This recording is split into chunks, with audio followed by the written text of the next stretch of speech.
Oh, yeah, we're up.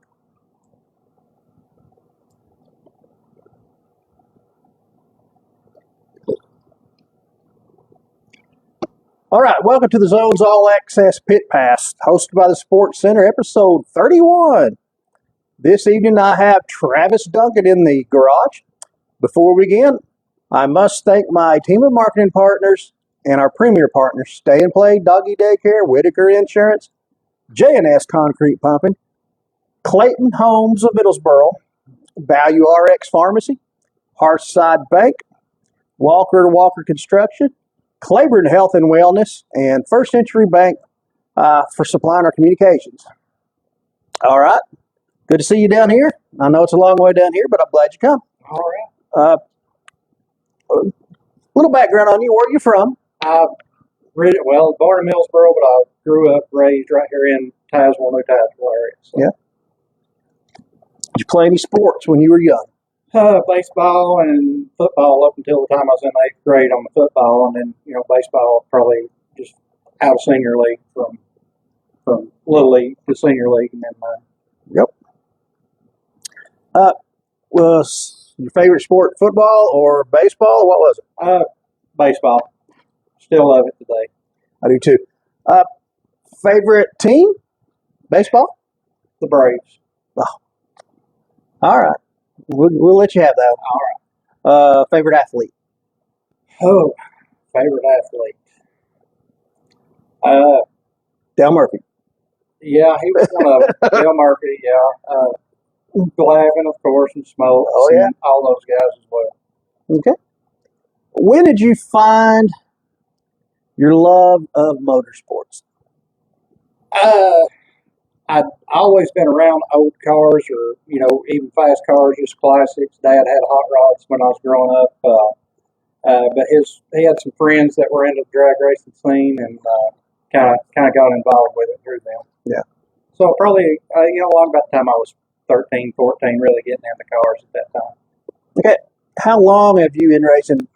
I mean, consistently since then, or? Pretty much ever since probably I was 20, 21. So about the time I got serious, started in it, and been doing it ever since. So. What was your first, now listen, personal car? My first personal car was a 76 Monte Carlo. Tell us all about it. I was just an old heap that guy had sold to my dad, and my brother went through it first, and I went through it after that, and kind of finished it off. All right, same thing, but what was your first drag car? First drag car was 71 Chevelle. Tell us about it. Just basically started out as a street car and something I thought was fast that wasn't nowhere near being fast enough, and kind of got the bug bit in me right then. Yeah. with the old Chevelle, and was offered a chance to buy the car I currently have, the 67 Camaro that I have now, and I've just made tons of upgrades and improvements on it over the last 30 years and still have the same car today. So. Let's talk about your first race. What do you remember? Was it on the street or was it on the strip? My first would have been on the strip. I never really got into the street racing scene. I mean, I'm playing around and stuff, but, really never did race on the street. That's good. Thought I'd get you there. How did you do on your first drag race? Horrible. I've watched from the pit side for years, watching guys and thinking, I've got this figured out. I've got it figured out. And no, you don't. Not till you make several laps in a car do you ever get it kind of figured out, and then you still got stuff you learn. When you first started, how was you on the old tree? Not horrible, but not consistent. Anyway, I was consistently either good or consistently bad, and it takes years of practice to get into a spot where you feel comfortable at it. Yep. Okay. How long was it until you thought to yourself, I might be figuring this out? Or did you finally say, hey, I can do this, I figured this out? Probably somewhere about 3 to 4 years in, I thought, you're starting to get a pretty good hang on this, and of course, there was still a whole lot more losses at that point than there were wins, but it consistently started trying to really get it figured out within about 3 or 4 years. So. Talk about the struggle to get there. The struggle of getting there, it's you really have the old guys really kicking your teeth in for the first little bit, and they will kind of pick on you. I'm probably guilty of that myself until that you finally start going rounds and they see that you're serious and that you're actually doing well. And then they'll come to you, help you. And then they want to, they'll help with pointers. I do this or I do that. This makes the process simpler and just concentrate more. Just learning from the old guys. Okay. Did you ever load up, go to a race, and find out you left something very important behind you? Yeah, these are always good for one thing. Because of course a lot of times back then we didn't run alternators because that was stealing power from the cars. So everybody just carried that battery charger so they could charge cars in between rounds. And it was a very important thing to have, but to not have with you. What race, looking back, did you face a challenge during the course of the night or whatever it is? In some cases, weekend. But you overcome the challenge and you still won, or maybe done well in. One in particular that I can remember. I drive a truck and I was coming home that morning, coming down through Virginia, and I was going down through there, and I thought, did you remember to take your medicine this morning? And I couldn't remember, so I took all my medicine again. Oh, no. So by the time I get home, I'm like, you doubled up on your blood pressure medicine, and here you are, and everything just fell into place that night. My reaction times were real bad at first, and then as the medicine started wearing off, it's like they're coming back. So, and I actually did end up winning that race. That was at Cherokee over in Rogersville, and ended up winning that race. So, but that was probably the most adverse of things to overcome. I bet it was. What do you do to prepare mentally and physically before a race? Mentally, I just try to clear my head when I'm in the car. The last 3 or 4 cars back before I pull out or anything, I try to not have anybody around me so I can sit there and kind of focus on what I'm doing in the car. Checking my electronics, make sure I've got the delay set right and the dial-ins and everything set right to where if I'm crossing over on a slower car, that way I'm focusing on what's going on inside the car and not the people around me. And, as far as physically, just, trying to stay cool, especially in this hotter weather because, you're sitting there full fire suit, doors closed, windows, no roll-up windows or nothing. So it's getting pretty doggone hot in the car. What can you do during the course of a race weekend or race day that can improve your cars or optimize your car's performance? Just, basically just going over everything and making sure the maintenance is there. There's no loose wires, because, really there's a whole lot of shaking and vibrating going on at 115 to 120 mile an hour. And, just upkeep is key on those things and keeps the car in shape. We do switch fuels sometimes from alcohol to gas, and mostly that's a weather thing or a particular type of race thing for class racing to get it to where we can run the number. What class are you running in now, or what couple classes? Mostly on the bracket side, we do Top ET or Super Pro. Different tracks call it different things, and then I do 6.0 heads up index racing. So on the index racing, we have to slow the car down a little bit. It's more of the, the pro tree deal, like you see the professionals run all 4 laps or 3 laps at once, and you're gone. So the bracket side is a little different. It's staggered tree for the handicap start and stuff. So it's. What do you like better? Actually, I like the bracket racing better. It's what I grew up doing. I've had real good luck on the other side, but the bracket racing is what I like best. How do you balance speed and safety?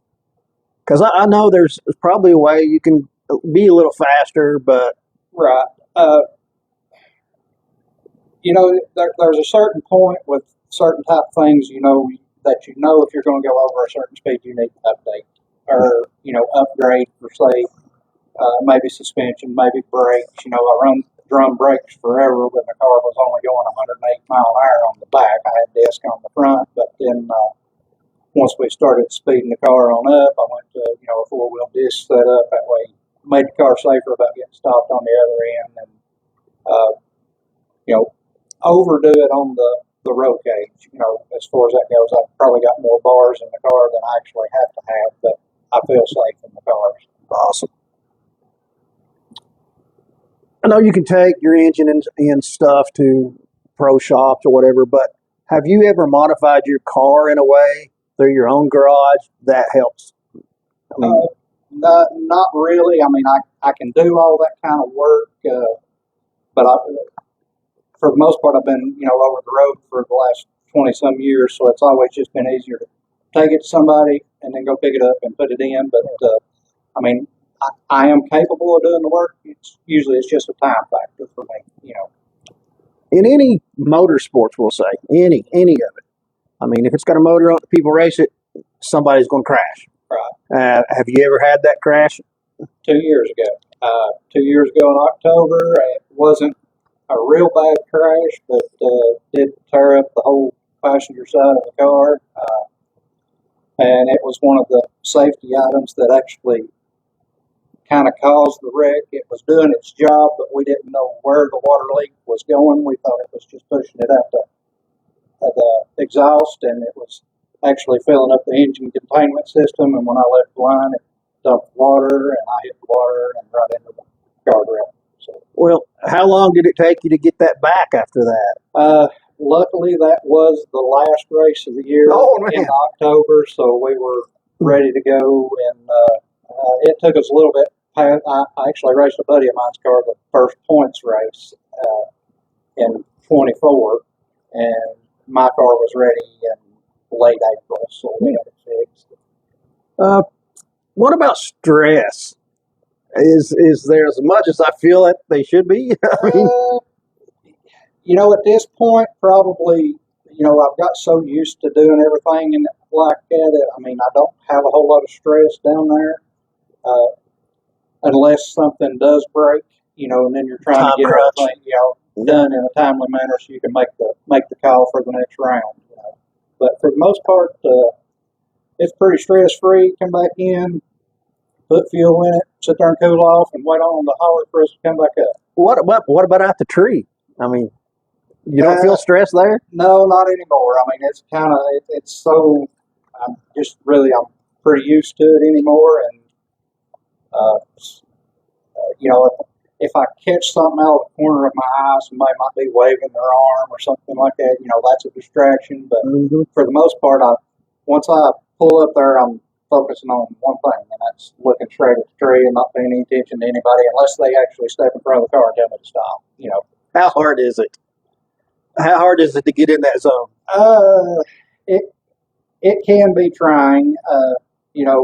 Especially in the hot weather. Because it's like if the other guy's taking his time too, and you're up there, you're done staged, and you're wanting to get in there. So it's like come on, get in here so we can get this over with. It's hot in here, But it's anymore. It's pretty satisfying, just to be able to let it go and go.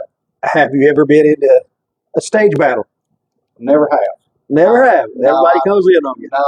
Well, they either go in or I'll go in. I just, I know the guys that like to stage last, and to me, it doesn't make any difference to me. I just go ahead and do my thing so they can get in. And, if I'm first in, that's fine. If I'm last in, that's fine. I just, I have no preference when it comes to Okay, in as much detail as you can, let's describe a typical run starting at the water box.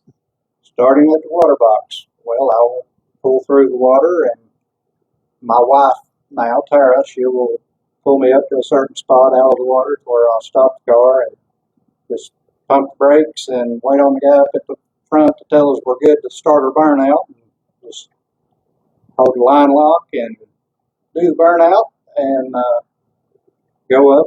Sometimes I'll burn through the lights. Just depends on how much water was left by the guy in front of me.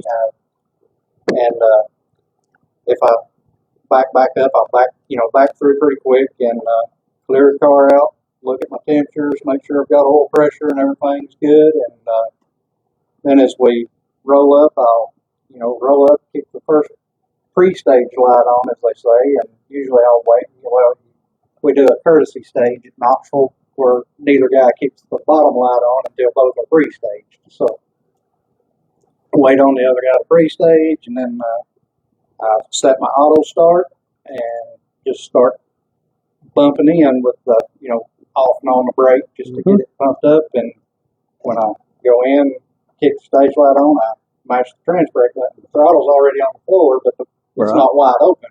It's got the electronic work. But now once I let go of that button, it goes wide open if it's leaving off my side, or if I'm crossing over, it waits until my side starts and calculates it all up to where it opens the throttle button. Do you ever exceed the limits of traction coming off that line down there? Not usually. No, Okay. Knoxville is pretty spot on with their prep. Most everywhere we go is pretty spot on with prep. Of course they have the no prep races and stuff like that, which I'm not involved in any of that. But they do offer those series, and then the backwards no prep, and that's more like just going out here on Highway 33 and trying to get up the road. I just too much money invested to tear stuff up. So Okay, go through the line on the other end. going through on the other end, of course, if the dial-in type racing like that, I'm either looking for the guy behind me coming up, and trying to watch the finish line, make split-second decisions, and whether I need to get on the brakes just a little bit to keep from going under my number, or if if everything is just so close that we just have to hold it in it and hope for the best, But like I say, I've had this same car for over 30 years, so I'm pretty confident in what the car is going to do. It might feel like it's going slower and not be going slower, or you might feel it kind of breaking a little traction on the upper end, and that's just sometimes it slows it down, sometimes it speeds it up. Just depends on the condition. I know a lot of tracks that I've personally seen, the cars go in a certain lane to exit the track. Yes. Is it that way down Knoxville? Well, it's it's just one big turn down there. Big swoop. Now, but somebody has to decide who's going to enter it first, right? Usually it's kind of a courtesy thing for me. I'll let the guy, if the guy's faster than me, I'll let him go ahead and take the turn before I do. And I think most of the guys down there is kind of the same way. If he's past you and going on, just let him go on, make the turn, and it keeps everybody from powering up. Okay, now what happens between rounds? What do you do to the car? Usually just between rounds, we'll come back, let the car sit there and cool off, or when we're on alcohol, we kind of let it stay warm. That way we're not losing that engine temperature, but let it cool off, add fuel. Do you cool it off with fans or just natural? Just natural. Okay. Just natural. And, hook battery charger to it. Like I say, I've got an alternator on it now, but I still, still hook a battery charger to it out of habit. It's just one of those other things.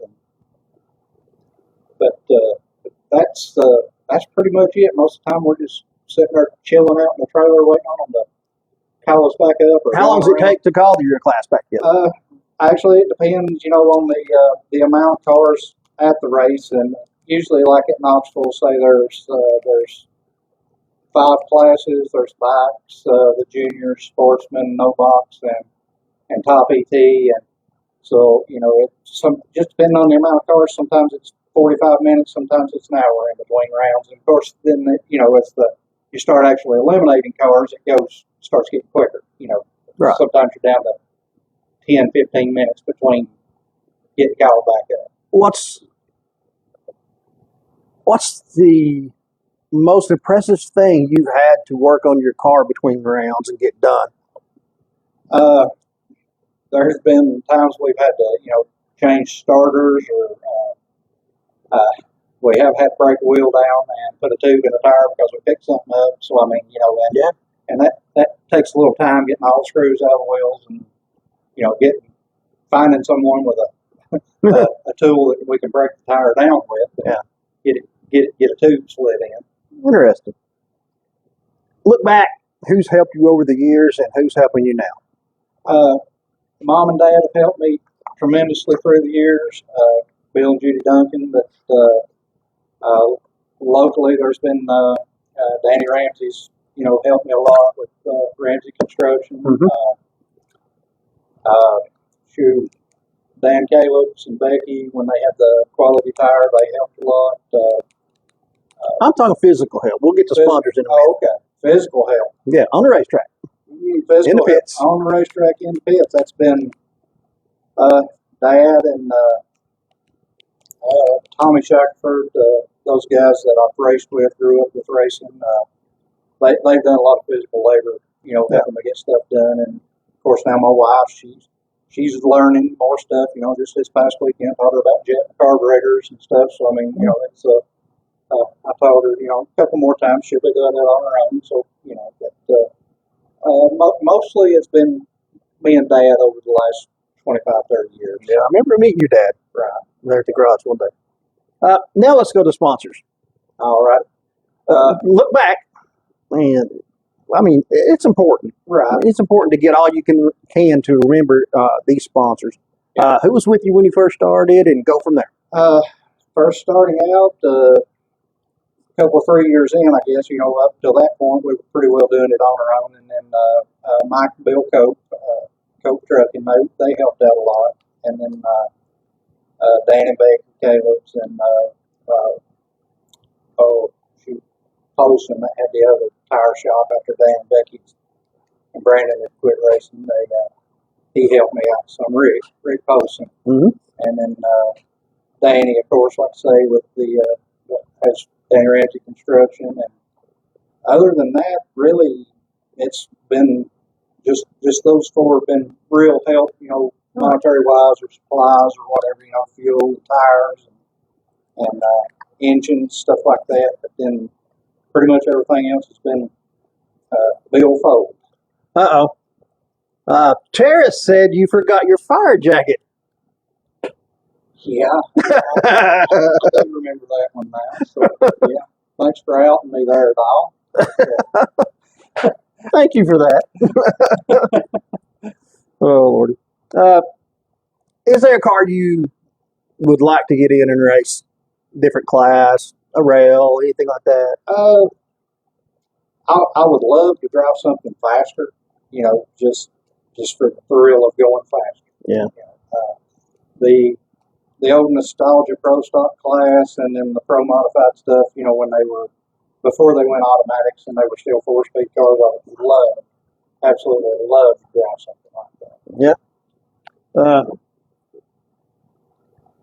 Somebody comes up to you, youngster, and he asks, "What can I do to get into drag racing?" What would you tell him? Try to, well, of course, money's one thing. Try to find someone who will help you a lot. Yeah. Or have deep pockets yourself, because it's going to take it. I was told a long time ago, by somebody that used to race, and he was like, once he started having kids and everything, it was it was gone, and you couldn't, and of course, I wanted to, maybe get rid of stuff when we were having our kids, and it was like, no, that's part of us, and it's been a family thing, and the kids were raised at the racetrack, and they still love it today. Other than my son don't like all the noise anymore, but he'll go back into it. What about junior dragsters? If they're that young, would you recommend that? I know it's expensive. It is, and it is a great way for kids to get started. The juniors and the juniors we have down there, those kids. I mean, it's just like one big bunch of brothers and sisters between those kids. I absolutely it's like my grandkids at the racetrack or something. I mean, they are special kids and just love them to death. We've actually the little girl Aubrey Lilly, who has won our track championship for the last 3, if not 4 years, actually is a world champion as well from 2024. So I think it was 24. It might have been 23, but she was IHRA world champion just by winning a track championship down there. She gets to go to the world finals, gets in that race, and we actually we had a guy in our Super Pro class that I run. He won the Super Pro championship the year before that. So it's several people at Knoxville. There's been quite a few world champions from that little racetrack right down the road. So, Let's talk about wins, championships. You know any of that? I know a lot of racers forget about it. Right. The wins. I would say it would be safe to say it's in the 20s to 30s. The final round appearances is probably somewhere in the 60 to 70 range. I had a string there a few years ago that I finally broke last year, where I'd been in from August 8th of 2020 was the last final I'd won up until last year, but I'd run it up 13 times. So, I mean, that was quite a streak there. We thought I could do nothing but get second place, but a lot of times down there, you're talking to the guys or girl before you go out and race, and you don't do something on the money here, and you split the money, and it really, it's just a place number then, because you've done split money up and probably made as much money as the person that won the race. So. Is there one race or series or weekend event that you haven't won that you would just love to win? I would love to win that track championship at Knoxville. It has eluded me all these years. I've been second place even in the points down there five times, I think. Been in the top 5 for probably the last 10 years, but I just have not been able to seal that deal. And that one I want more than anything. Man, we wish you luck on that. I appreciate it. Final words to you. Say anything you want to say to anybody. Come on out and watch, folks. Drag racing's a little bit, different from what a lot of folks around here are used to. I know a lot of folks go to the round track and, stuff, which, hey, that's fine too, but come out and give the drag racing a chance. We're glad to have you.